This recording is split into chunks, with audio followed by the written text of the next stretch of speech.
Tonight, breaking news. NASCAR heads to New Hampshire with the regular season nearing its end. Max Verstappen signs Red Bull extension through 2030. Trackhouse Racing faces questions about its 2027 lineup after Connor Zilic signs a deal with Hendrick Motorsports. IndyCar prepares for historic first race through Washington, D.C. And your race preview for the NRL and WGP.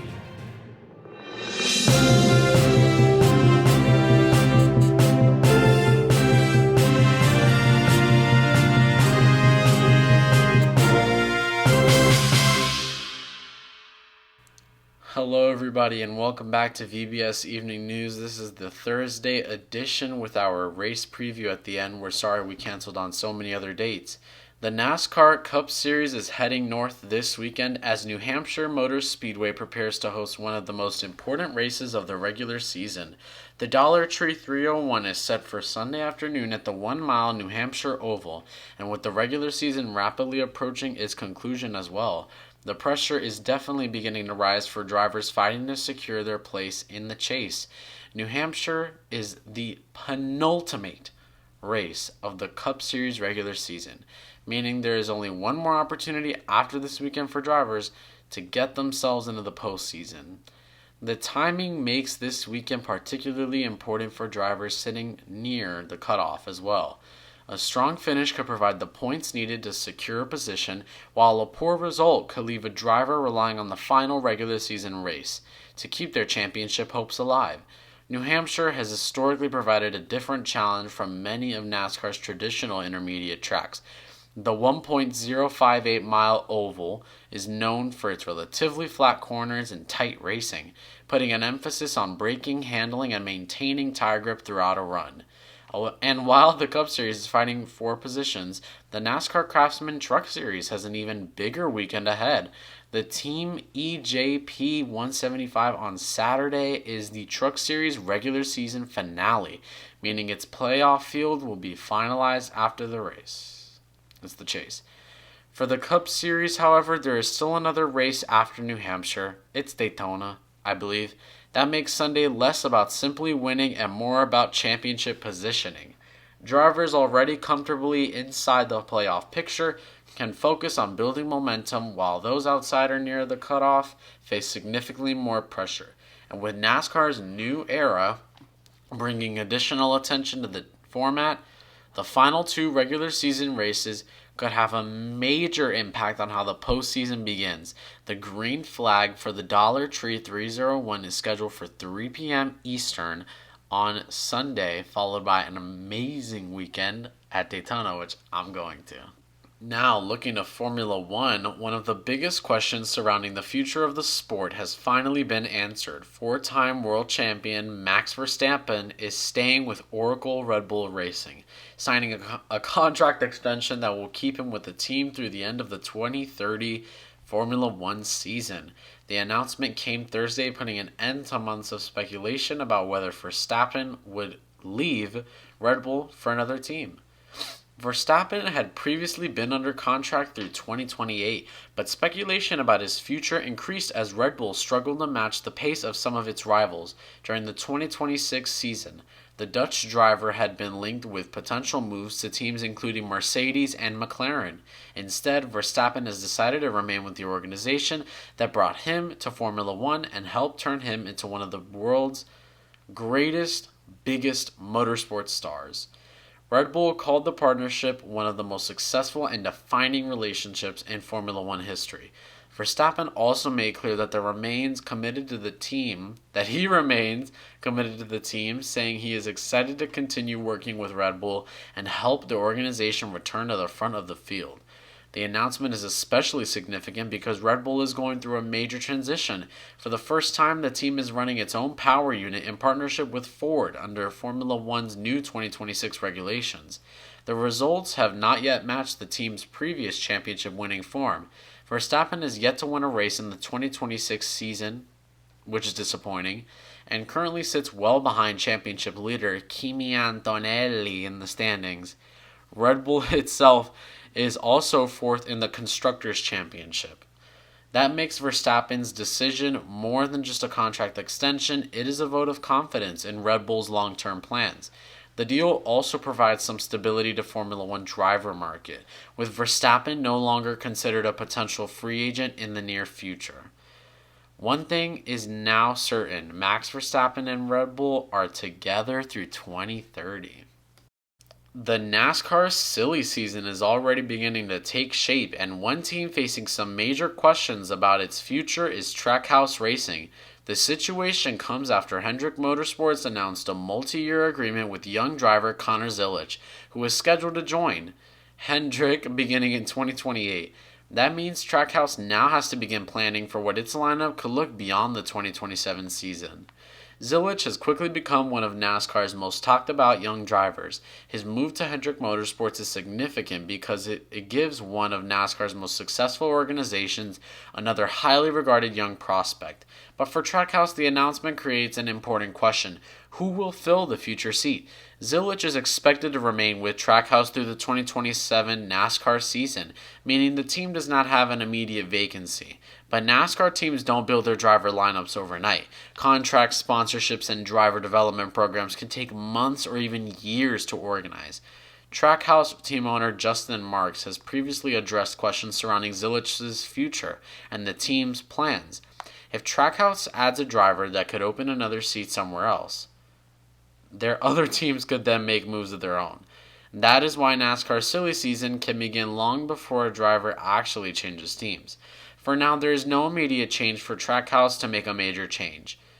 Zilisch remains part of the team's plans for the 2026 and 2027 seasons, but with his future already determined, Trackhouse has plenty of time to think about what comes next, and with the 2027 NASCAR season still ahead, the driver market could look very different by the time that season arrives.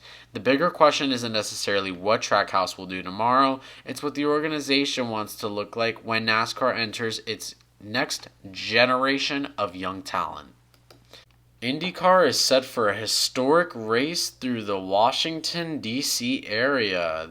The Freedom 250 Grand Prix of Washington, D.C. will take place Sunday on a temporary street circuit around the National Mall. The race is part of America's 250th anniversary celebrations and will put IndyCar drivers in front of some of the most recognizable landmarks in the United States. The circuit will take the field through the heart of Washington, with the Washington Monument and U.S. Capitol serving as the backdrop. And this isn't simply another street race. It is the first time the NTT IndyCar Series has competed on the streets of the nation's capital and the first IndyCar race held on the National Mall. Preparing the circuit has also required major changes to downtown Washington. Road closures and temporary infrastructure have been put in place as crews transform city streets into a racing circuit. For the drivers, the challenge will be completely different from a traditional permanent circuit. Street courses provide little room for error, that is for sure. Concrete barriers line the track, passing opportunities can be limited, and bumps in the road can make the cars difficult to control. That means qualifying position could be especially important. The race also carries significant championship implications. With the IndyCar season continuing its later stages, every point becomes increasingly valuable. Drivers will have to balance the desire to attack with the need to keep their cars out of trouble. One mistake on a temporary street circuit could end a driver's race instantly. But if everything goes according to plan, the event could become one of the most memorable races on the NASCAR calendar. The Freedom 250 weekend runs August 22nd and 23rd, with the main race scheduled for Sunday. For IndyCar, it represents an opportunity to bring the sport to millions of people in one of the most recognizable cities in the world. For Washington, it will be a spectacle unlike anything the city has seen before, besides those fireworks on July 4th. And for motorsports fans, history is about to be made in the nation's capital. Now it's time for your race preview, starting with the NNRL. They're heading back to one of the most historic venues in American stock car racing this weekend as the series takes on Darlington Raceway for a very special throwback race.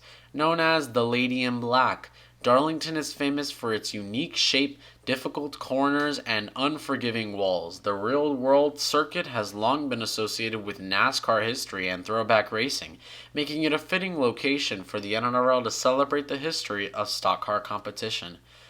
But this weekend isn't just about another race, it's about history. The NRL will be bringing the series to Darlington for a special throwback event, giving teams and drivers the opportunity to pay tribute to the generations of racing that came before them. Expect to see some classic-inspired paint schemes, retro designs, and plenty of nods to the legends of stock car racing.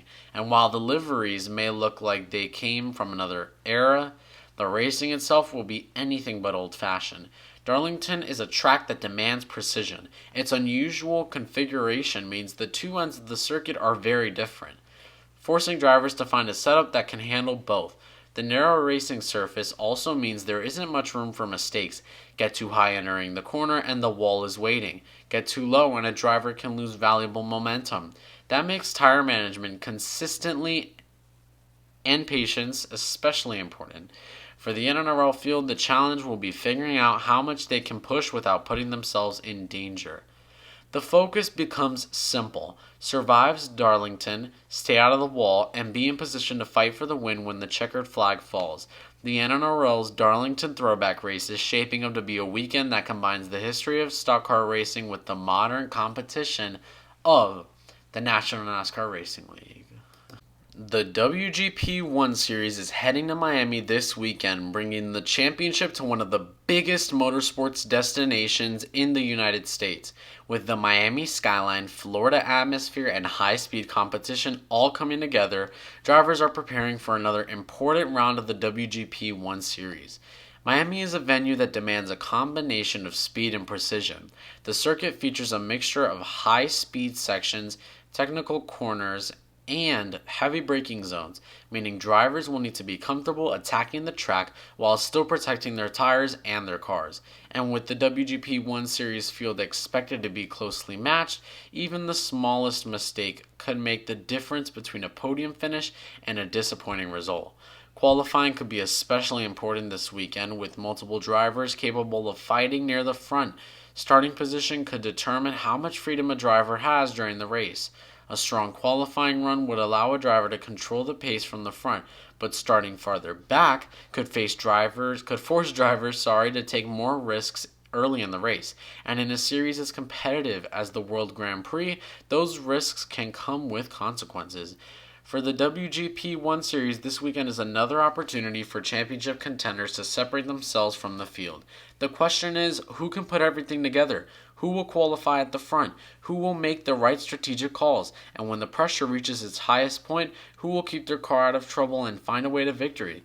Miami is ready. The WGP 1 Series is ready. And another chapter of the championship is about to begin.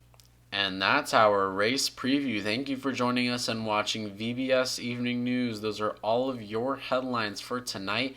And this weekend, we will also be broadcasting the Nova Awards ceremony. Join their server for the exact date because I forgot. Have a great and amazing night.